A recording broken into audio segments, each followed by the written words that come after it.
oli ku BBS Terefayina yaffe y'Obwakabaka bwa Buganda. Mukama yeebazibwe, obudde bwakedde bulungi wano ku mbuga enkulu Bulange Mengo. Obudde bulanga mirembe myerere. Musajja wa Kabaka biri mu Yematovu mu Nakalungu mu Nabuddu nzikalidde mu programu eno Lutindo. Programu eno Lutindo ekugatta ku bintu bingi omuli ebyobulimi, byanjigiriza, bya busuubuzi, bya ddiini, bya nzikiriza, bya bulamu byonna. Nalunaku olwaleero lwa njawulo. Nina abakulu bangiko wano naye nga ekisinga okubagatta bakristaayo bavudde ku lusozi wano Namirembe era bakulembeddwa mukadde waffe akulira ebyokubuulira enjiri n'ensinza wano ku lusozi Namirembe, Reverend Samuel Muwonge azze n'abamu ku bayimbi okuva mu Gospel Elite Crescendo Choir Namirembe. Naye nno nga sinagenda wa Reverend Samuel Muwonge anti ne Bible etugamba nti bwe tuligenda mu ggulu teriba kukola mulimu gwonna mulala, kuliba kuyimba buyimbi na kusinza. Katusooke tugendeko mu kwaya katono ayituwe ekibayita oba akapeera, naye kale tutandikirawo.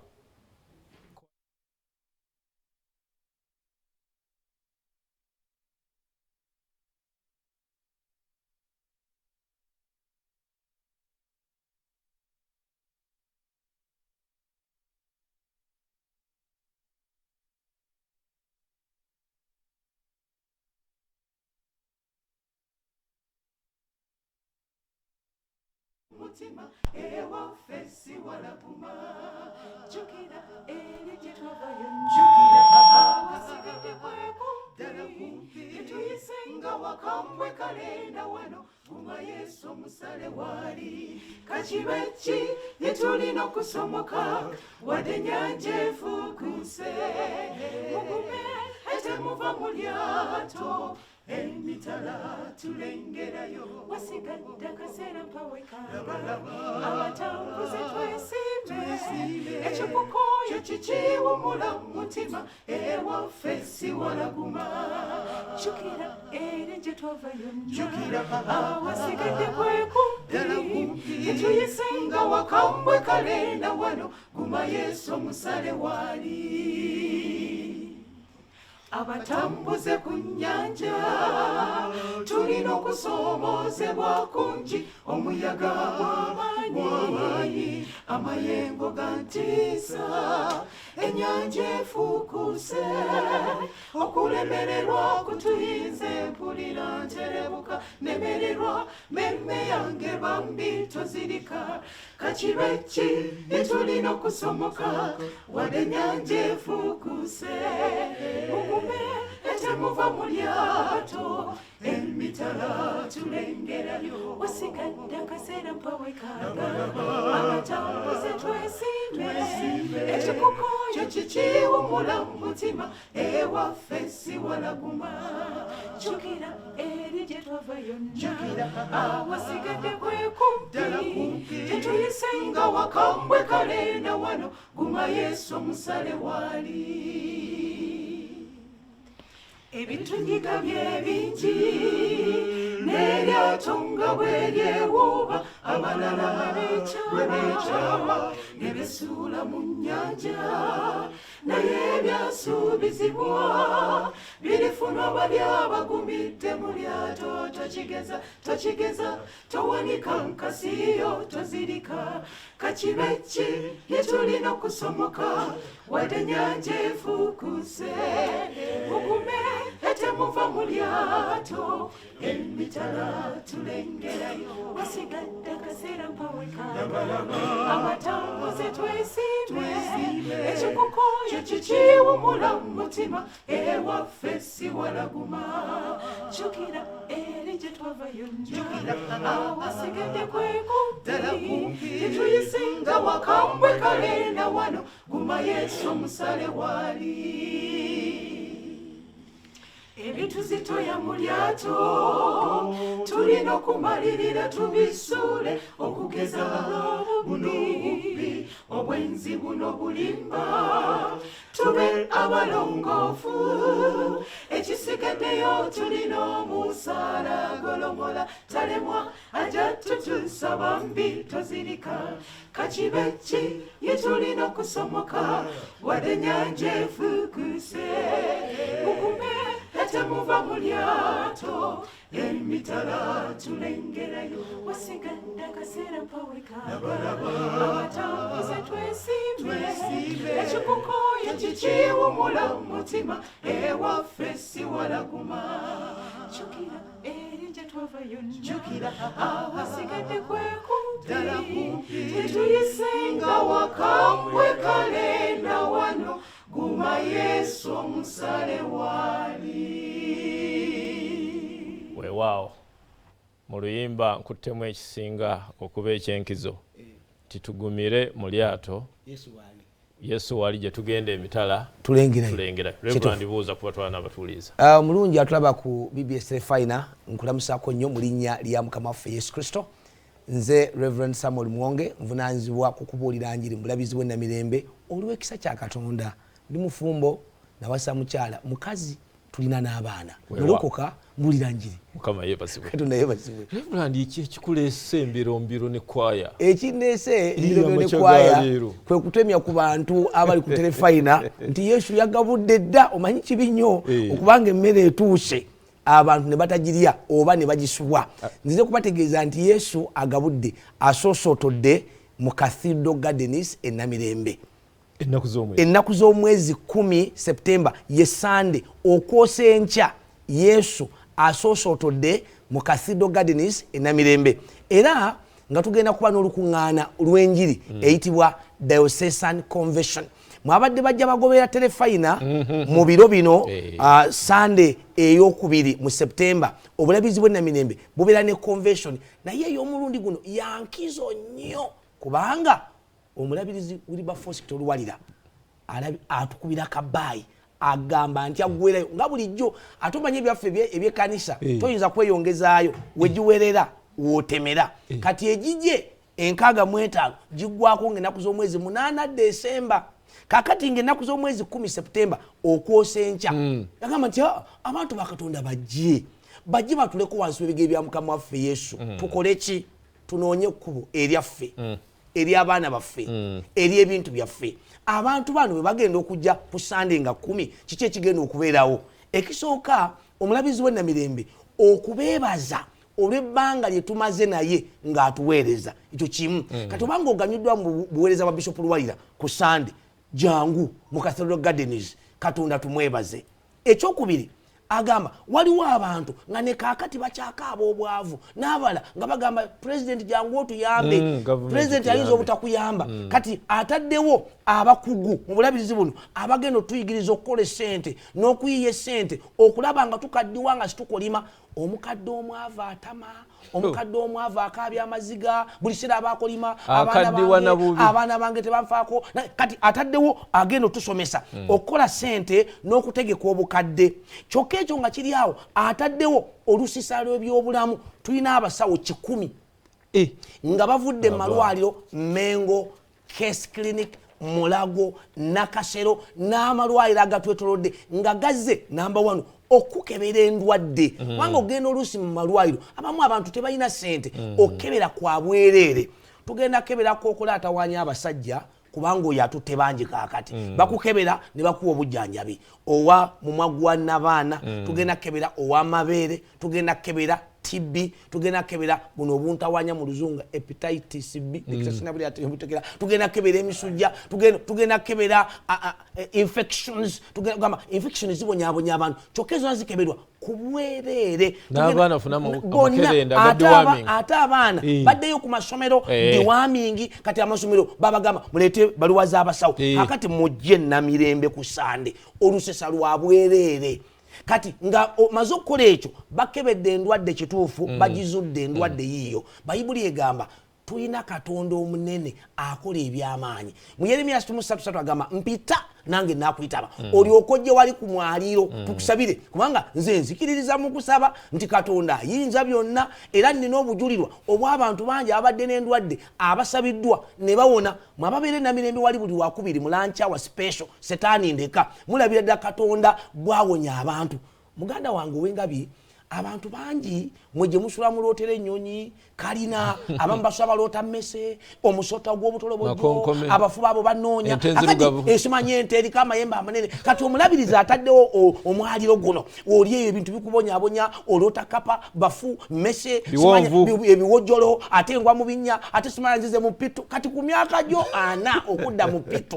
kitegeeza omulabe yawaguza kati omulabiriza ataddewo omwayo ku Sande nonga 10 jangu tukusabire nga gwerayo era omulabiriza ono atukoze bulungi muganda wange kubanga ayise Bishop Nathan ahimbishibwe oyo mumumanyi bulungi yo mulabiriza kyasinze okuyigiriza abantu okukola covid nga waali yasasula abasumba be n'ababuulizi nga bakwisayo tebawabirabo ninga ate bafuna enshimwe kati Bishop Nathan ahimbishibwe waali waliwo omukulu Geoffrey Kulubya mumutegera bulungi waliwo Right Reverend Uliba Force kitolwalira oyo yenna nnyini kintu nange mu background gyendi nze nkulira ebikwekweto ebirwanyisa Setaani katugenda kubeera wali nga tukuba ekintu kyokka kwayeeyo gye mulabi ya Gospelite Crescendo yekulembedde kwaya zonna bagenda kusosootola omuziki gwa Yesu tugenda kusinza tugenda kutendereza tugenda kuzina tugenda kuba n'okugamba kwebaza Katonda singa osanga ng'olina ekizibu ng'ojjanga tusaba anti Bayibuli egamba muleete ensonga zammwe ez'amaanyi bw'ayogera Mukama kati olina ensonga ey'amaanyi sukulu fees sinazifuna abaana baddayo amaka gambonyabonya rent afuuse rent kati natukoze bulungi tuteesetese bulungi kubanga enteekateeka zo zirimu abakazi abakristaayo Mama Gladys Kiraga bakulembera bali awo era tubayita abakazi abakristaayo mwenna abafumbo mama bingi bakulembera abasajja abafumbo abaana abato abazadde ate enteekateeka tesosola muganda wange kikulu nnyo abantu okutegera nti obulabirizi bwa Namirembe nkizo yegamba ye center bobononya politics wa Uganda Namirembe obwakabaka bwa Buganda Namirembe province kanisa ya Uganda Namirembe wange entebe zonna ziri yawo akati gobanga omanyi oli mu Uganda muno nga weetaaga ekisa kya Katonda ate ng'oyagala n'emirembe mukulu wange Setaani amaze ku bantu emirembe abantu tebakyebaka abantu basula bubi naye Yesu ataddewo era omulamwa gwaffe kana tukoze bulungi Bishop ono yali atandika obuweereza bwo obw'emyaka 14 yagamba Bafilipi 4:13 nti ndyoke mutegereye n'amaanyi ag'okuzuukirake kyokka tulina omutwe akatundu bba agagamba Katonda adibya ebirowoozo by'ababi God frustrates the plans of evil people. Kati kutaba bano oli ku TV, eri abatakwagala, eri abanyinga kubanga oyambala suuti zo, eri abanyinga kubanga onyirira, eri abanyinga kubanga oyogera bulungi. Naye Katonda adibya ebirowoozo byabwe. Kati bwanga oli eyo olina mujjawo, olina atakwagala, alina kuloga, alina gamba abaana bo tebasome. God frustrates the plans of evil people. Jangu tugwe maaso ga Mukama tumugambye na bino bidibye kyokka leeta abalwadde basabirwe. Jangu oyige bakola sente jangu owulire ekigambo kya Katonda tojja kulaba basajja ba Katonda b'amaanyi naye jangu olabe Mukama ngamba abantu bulijjo jangu Katonda akukwateko mu ngalo awo ennyini Reverend ali ku BBS Terefayina ndine mukadde wa Reverend Samuel Muwonge akulira ebyenjiri n'ensinza ngera kaakano enjiri etandise omulinnya kakati tujja ku Sande tujja saawa mmeka ebyokwerinda byazzeemu ttagali omutonotono tukoze bulungi banaye tujja tweteesetese waliwo abajja nga bakwataganye nga Nakawera agenda mu lumbe kakati abooluganda ng'ojja ku Sande okusooka bera kikulu okumanya nti ku Sande okusaba kwa mulundi gumu tutandika ssaawa 1:00 paka 11 1:00 paka 11 Katonda ono bwakoledde ebyamagero Yesu yagamba nga abantu mubatuuze balye naye nze siri Yesu ndi muweereza wa Yesu kati buli muntu ajja kunywa soda mungi amazzi mangi naye ebyokulya ebyokugula weebiro ojja kujja weegulire kakati bano bannaffe abasaamusaamu batadde bino ebintu abaana mwe batwala ku masomero bwe jangu obigulaawo ate ku bbeeyi eyaffa ketole kakati ekyo nga tukimaze kwe mu kitundu tulyoke tuyingire mu kusaba ebyokwerinda tukwataganye ne IGP n'ebitongole byonna ebyokwerinda era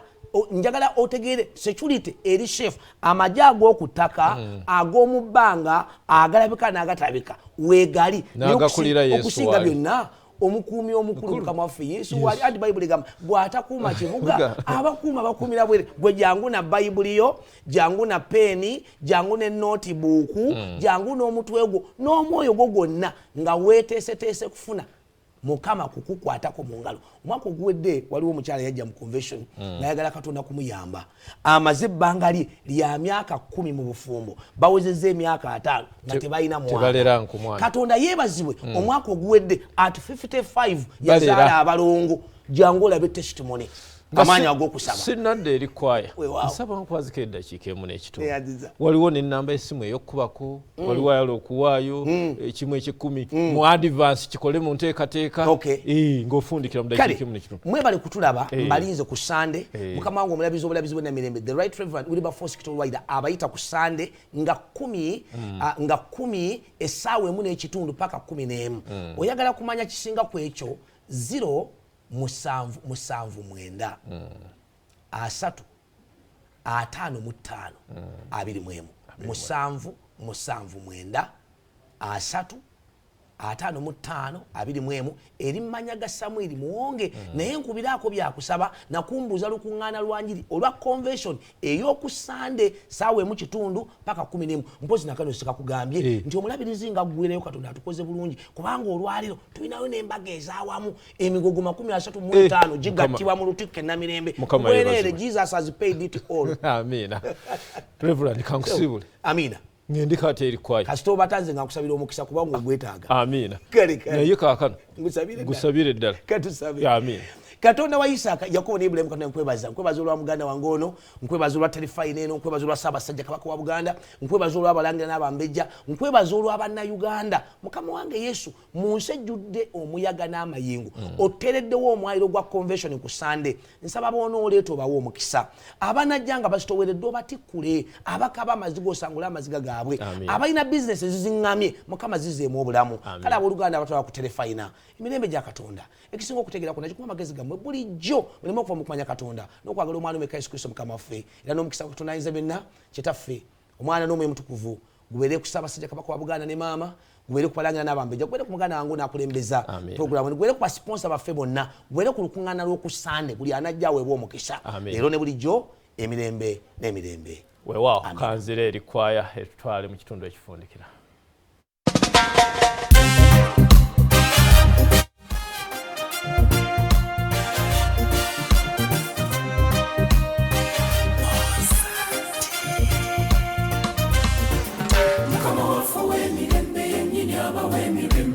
Ennaku zonna mu bigambo byonna Mukama waffe abeerenga nammwe emirembe gyonna.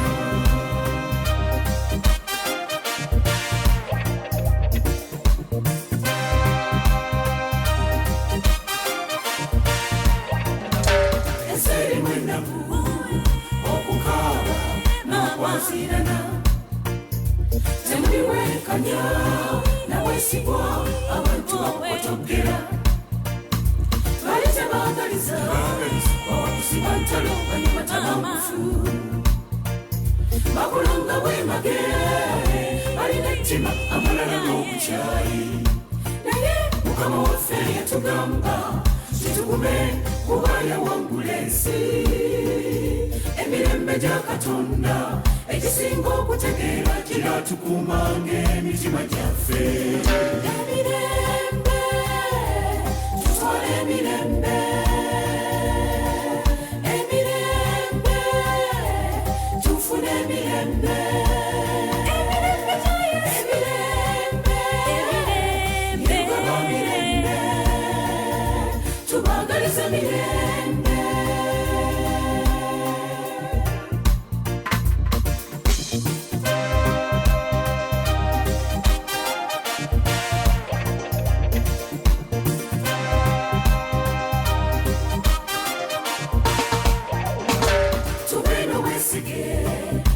Kitaffe talitulekerera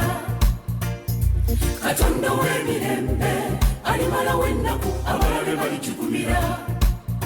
yeye kaagaba emirembe singa ensi bw'egigaba alikujjukira yatugamba kitugume tetulalikiriranga kigambo kyonna kyonna wabula mukusaba n'okwebazanga ategeezebwe byonna bye twagala tuwe emirembe mu nsi yaffe mu maka gaffe mu bulamu bwaffe tulangirira emirembe emirembe tutwale emirembe emirembe tufune emirembe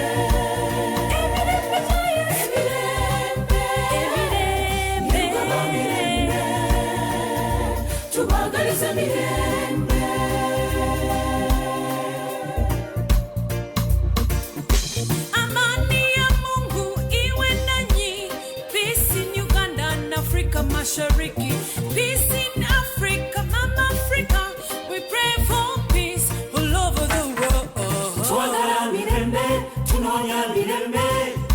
tukola mirembe, jambo tumutikire, jambo tuwambatire. Tusanyuwe, tutabagane, tulobake tuyambagane, tusanyuke tusanyusagane, tukole tuzimbagane, tunwere twagalane.